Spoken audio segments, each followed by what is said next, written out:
Kita perlu semakin mengenal Yesus, mengetahui eksistensi Yesus, siapa Yesus.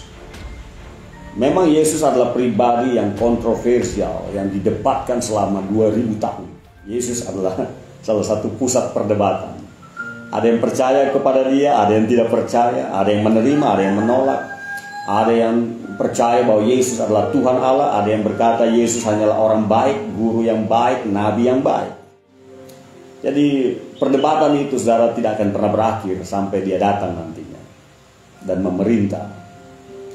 Namun bagi kita orang percaya, kita bersyukur oleh karena Tuhan menyingkapkan kepada kita, memberi rahasia itu kepada kita sehingga kita dapat memahami siapakah Yesus, eksistensi, keberadaannya. Apakah Yesus baru hadir di dunia ini ketika ia lahir dalam tubuh manusia Yesus Kristus, atau eksistensinya sudah ada sebelum kelahirannya?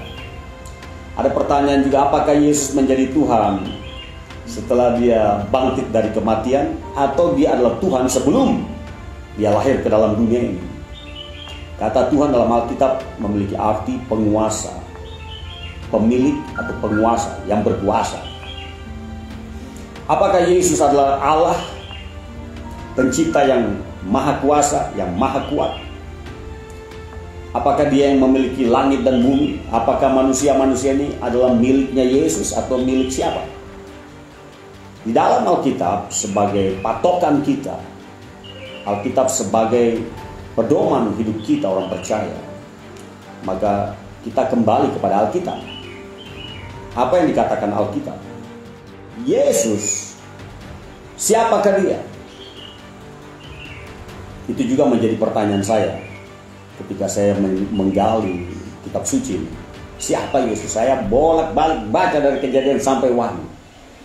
Selain itu saya juga mendapatkan buku-buku atau belajar dari buku-buku tentang ketuhanan dan kealahan Yesus Kristus. Jadi saya memeriksa semuanya. Saya memeriksa setiap ayat yang menunjuk atau merujuk kepada ketuhanan Yesus Kristus.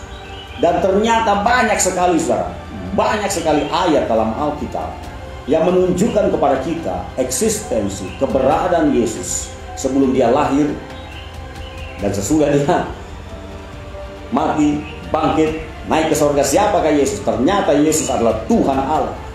Yesus adalah penjelmaan Allah, Yahweh, Adonai, Elohim yang ditulis dalam Perjanjian Lama.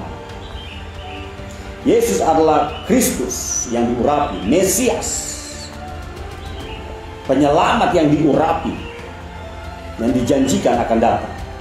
Yohanes pasal 1 ayat 11 sampai ayat 12. Dikatakan bahwa ia datang kepada milik kepunyaannya, tetapi orang-orang kepunyaannya tidak menerimanya. Tetapi semua orang yang menerimanya diberinya kuasa menjadi anak-anak Allah, yaitu mereka yang percaya dalam namanya. Kata ia, kata ganti ia, sebutan ia ini menunjuk kepada Yesus. Konteks Yohanes pasal 1 ayat 1 sampai ayat yang ke-18 itu menunjuk kepada Yesus. Jadi ketika dikatakan ia datang kepada milik kepunyaannya, ia di situ adalah Yesus. Yesus datang kepada milik kepunyaannya, tetapi orang-orang kepunyaan Yesus tidak menerima. Saudaraku, satu pertanyaan. Kalau saudara ketemu orang-orang saksi Yehova, aliran dari saksi Yehova, organisasi saksi Yehova, atau aliran-aliran lain yang mengatakan bahwa Yesus bukanlah Allah, Yesus bukanlah Tuhan penguasa langit bumi, Yesus bukanlah pencipta, itu kata mereka. Saudara tanya dulu kepada mereka sebelum membacakan ayat ini. Saudara tanya, manusia ini milik siapa?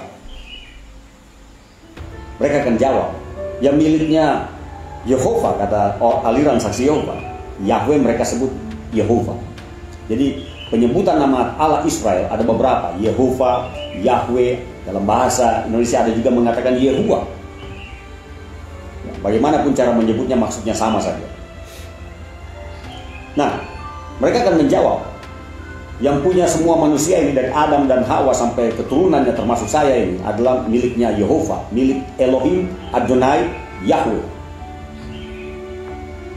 Kita bacakan ayat ini. Bacakan. Dikatakan ia datang kepada milik kepunyanya, tetapi orang-orang kepunyanya itu tidak menerimanya. Siapa di sini yang dikatakan bahwa orang-orang manusia itu adalah miliknya, kepunyaannya? Mereka perhatikan, mereka akan katakan pada akhirnya, ya ini konteksnya memang menunjuk kepada Yesus. Yesus datang kepada milik kepunyaannya, tetapi orang-orang kepunyaannya menolak dia. Termasuk aliran Sasi Yehova sebenarnya menolak ketuhanan Yesus, kealahan Yesus Kristus. Jelas ayat ini mengatakan bahwa Yesus itu memiliki manusia. Orang-orang itu milik kepunyaannya. Dia datang tapi orang kepunyaannya menolak dia. Mayoritas orang menolak dia. Sampai hari ini masih mayoritas menolak Yesus sebagai Tuhan dan Juru Selamat. Namun ayat 12 dikatakan, tetapi semua orang yang menerima Yesus diberinya kuasa menjadi anak-anak Allah, yaitu mereka yang percaya dalam namanya. Nya di sini menunjuk kepada Yesus, penjelmaan Allah dalam rupa manusia. Ingat kembali kepada Yohanes pasal 1 ayat 1. Pada mulanya adalah firman, dan firman itu bersama-sama dengan Allah, dan firman itu adalah Allah. Kemudian pada ayat 14 dikatakan firman itu telah menjadi manusia dan diam di antara kita, dan kita telah melihat kemuliaannya sebagai anak tunggal Bapa, penuh kasih karunia dan kebenaran. Seluruh ayat-ayat ini menunjuk kepada Yesus, penjelmaan Allah yang adalah firman, menjelma menjadi manusia. Saudaraku, Yesus adalah Tuhan Allah.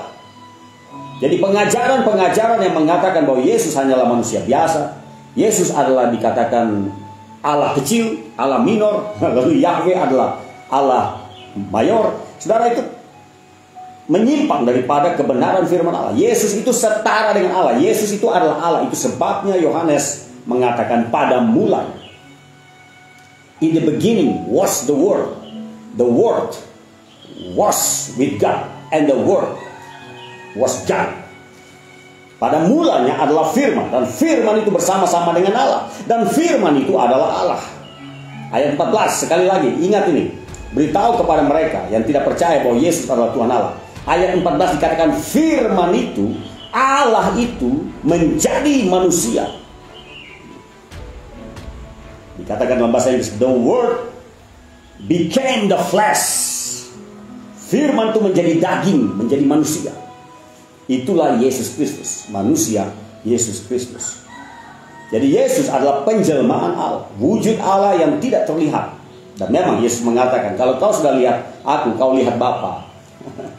Allah menyatakan dirinya ke dalam dunia, dalam rupa manusia, supaya manusia lebih mudah mengerti siapakah Allah yang mereka sembah itu. Allah Israel. Yesus berkata, aku dan Bapa adalah satu. Kalau kau sudah lihat aku, kau sudah lihat Bapa. Sifat-sifat Allah ada di dalam manusia Yesus Kristus. Sifat kealahan, sifat ketuhanan Allah ada di dalam Yesus. Yesus mengatakan, jika kau melihat aku, kau sudah melihat Bapa. Aku dan Bapa adalah satu. Nah, perkataan-perkataan itu yang membuat orang-orang Farisi Saduki yang membenci Yesus, yang tidak memahami rencana Allah, bahwa Allah datang dalam rupa manusia, mereka sangat marah karena perkataan itu mereka tafsirkan sebagai menyamakan diri dengan Allah. Kalau saudara baca Perjanjian Baru, Yesus beberapa kali ingin dibunuh oleh orang Farisi Saduki, orang-orang Yahudi, oleh karena dikatakan Yesus menyamakan dirinya dengan Allah. Bagaimana cara atau perkataannya menyamakan dirinya dengan Allah? Dia berkata, aku dan Bapa adalah satu. Bapa bagi orang Israel, mereka mengerti yang dimaksud Yesus Bapa adalah Elohim, Adonai, Yahweh dalam Perjanjian Lama. Ketika Yesus berkata, sebelum Abraham ada, aku sudah ada, itu juga membuat mereka marah. Bagaimana mungkin usiamu baru 30-an tahun, kau sudah mengatakan kau sudah lebih dulu ada sebelum Abraham. Abraham itu 2000-an tahun ada sebelum manusia Yesus lahir di dalam dunia ini. Jadi Yesus menunjukkan bahwa sebelum Abraham yang 2000-an tahun lalu hidup sebelum kamu ini, Aku sudah ada. Itu menunjuk kepada praeksistensinya sebagai manusia. Sebelum dia hadir sebagai manusia, dia sudah ada sebelum Abraham ada. Itu berbicara tentang masa kekekalan. Allah itu kekal sebelum Abraham ada, sebelum semua manusia ada, sebelum langit dan bumi ada, sebelum semua ciptaan ada. Yesus itu sudah ada sebelumnya. Itu menunjuk kepada keilahiannya, kepada kealahannya, dan kemahahadirannya. Sebelum yang lain ada, dia sudah hadir, saudara. Dia sudah ada. Yakinlah saudara bahwa Yesus adalah Tuhan Allah. Ada banyak ayat, masih kita akan melihat banyak ayat ke depan mengenai Yesus menyatakan diri sebagai Tuhan Allah. Amin. Kiranya saudara tetap maju, tetap semangat, percaya dan memuji Tuhan Yesus kita.